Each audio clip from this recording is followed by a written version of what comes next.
Hello and welcome to the Talking Apron, podcast that changes your meals through a bit of nutrition science. I'm Ann Bernardin, a nutrition educator, certified diabetes prevention coach, and a lifelong lover of anything that involves the home kitchen. And I just so happen to live with type 1 diabetes.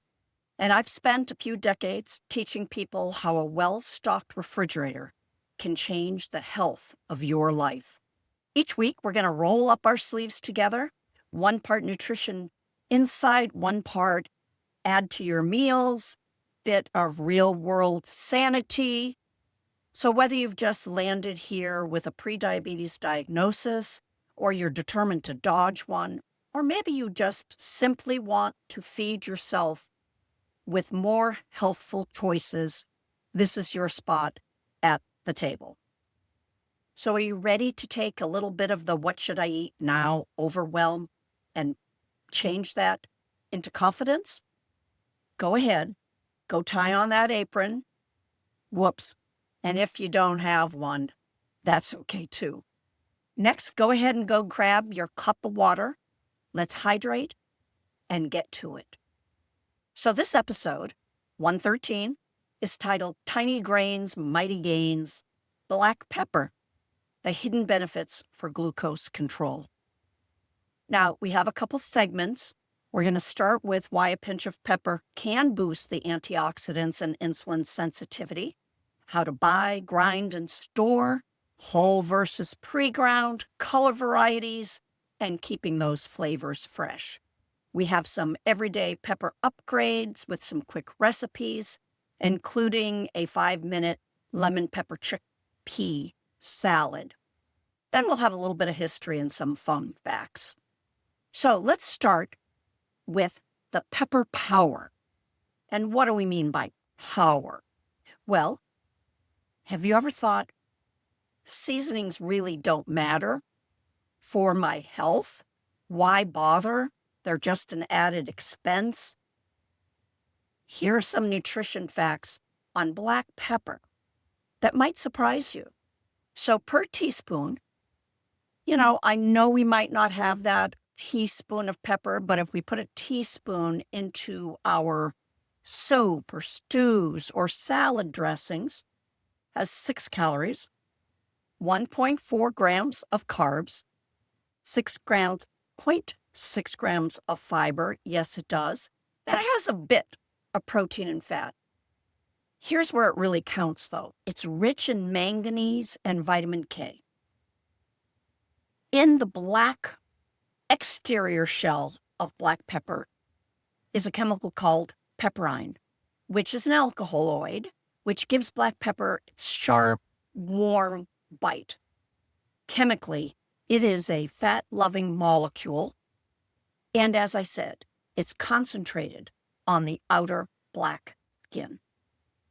Now, freshly cracked black pepper delivers much more of this important property than any pre-ground. I think I'm going to go fill my pepper mill today because it's been empty and it's been in the cabinet and not on the counter.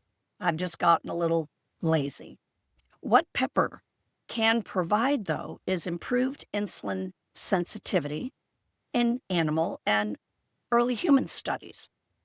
It enhances the absorption of curcumin, which is in turmeric, and it enhances the quality of some B vitamins.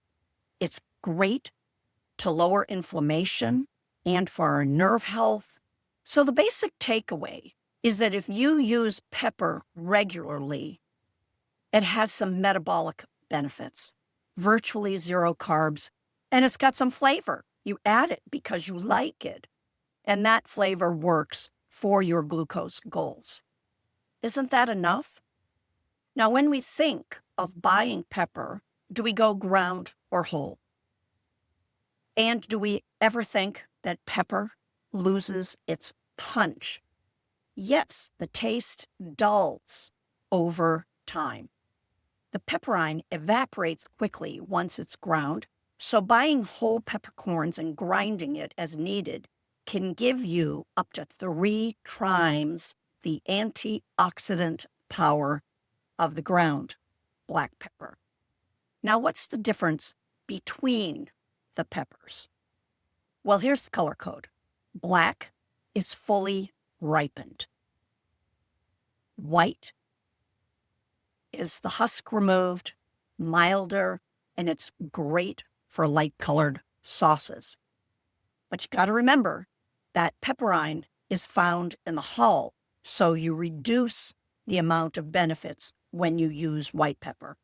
Now, I use both, and I love my white pepper. I do put it in when I wanted a little bit of that zing, for instance, in a salad if I want to add a little heat without using cayenne pepper. So I use white pepper a lot, but I also put black pepper on almost everything else that I eat. Now, green is unripe and freeze-dried, and it has some bright herbal notes to it.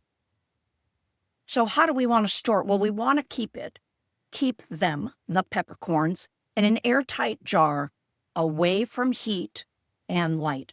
So we're not going to be putting it in, we shouldn't be putting any of our spice drawers right next to the heat of perhaps an oven or a microwave. You want it just a little bit away. Now, the pre-ground loses its aroma after about 3 months. And how do you know? Well, here's the freshness test. You rub a pinch of the pepper between your fingers and then smell it. Yep, you might sneeze, but if there's no zingy aroma, it's time to refresh and buy new for your stash. Let's get a little personal right now. Are you somebody that cares about your healthy future? I'm going to say you are because you're listening to this podcast. Does diabetes flow into the mix? Have you been handed an A1C that's a little bit high, or maybe the word pre-diabetes was mentioned at your last doctor's visit, and now your mind is going a little bit crazy, it's spinning, maybe you're a little depressed, maybe you're a little scared? Too many maybes to make you a little bit overwhelmed. The other piece is, you know what type 2 diabetes can do. You see it on all the commercials, and perhaps you've had a loved one with it.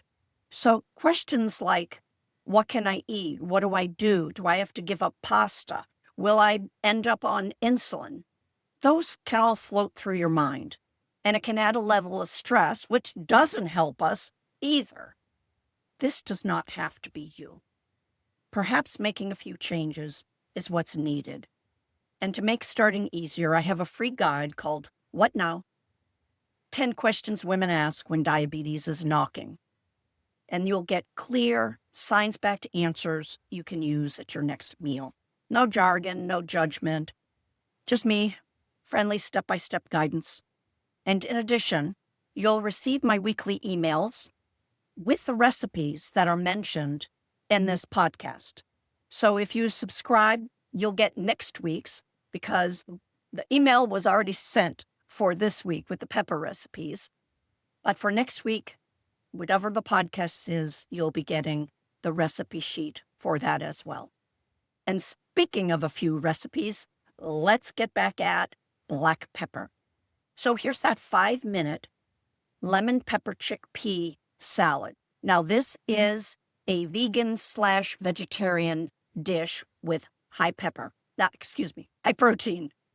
So we're going to start with a can of low sodium chickpeas rinsed. Now, if you're somebody that does cook your chickpeas from the pea itself, then basically, a can is about 2.5 cups most. So take a look and measure if you've got a can, and that's what you'll start with.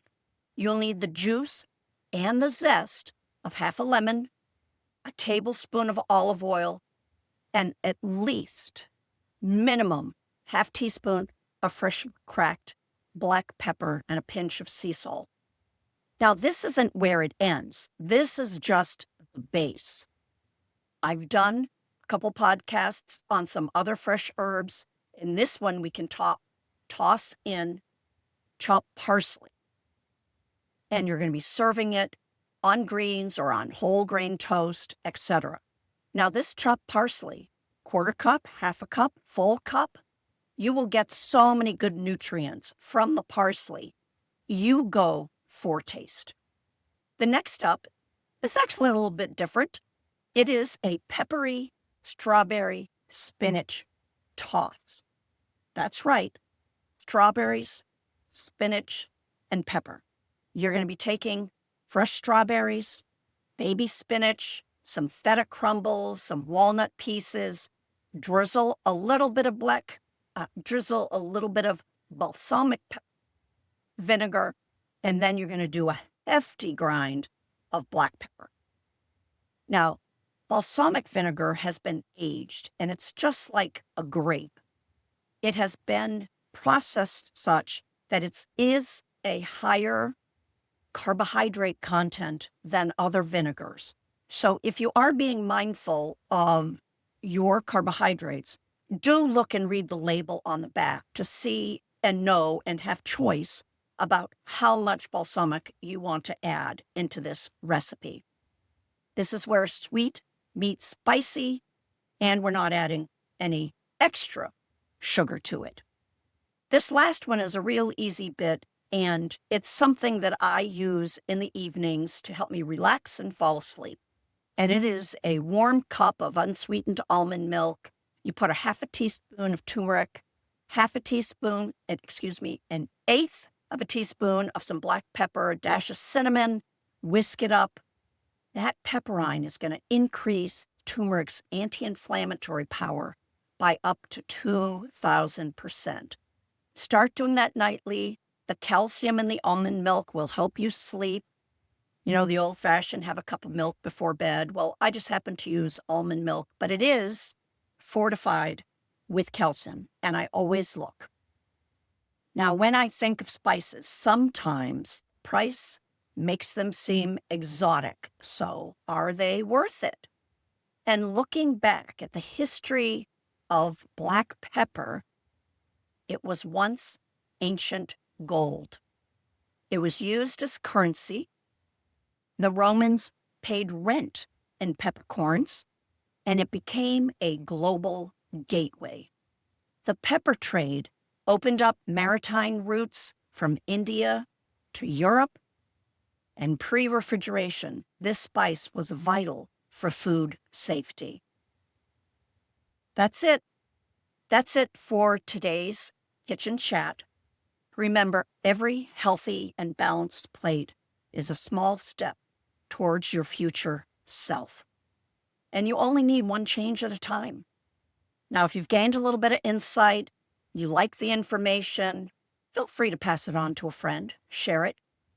Go ahead and go find the link to the What Now free guide, and that way you'll be on the mailing list for all future recipes.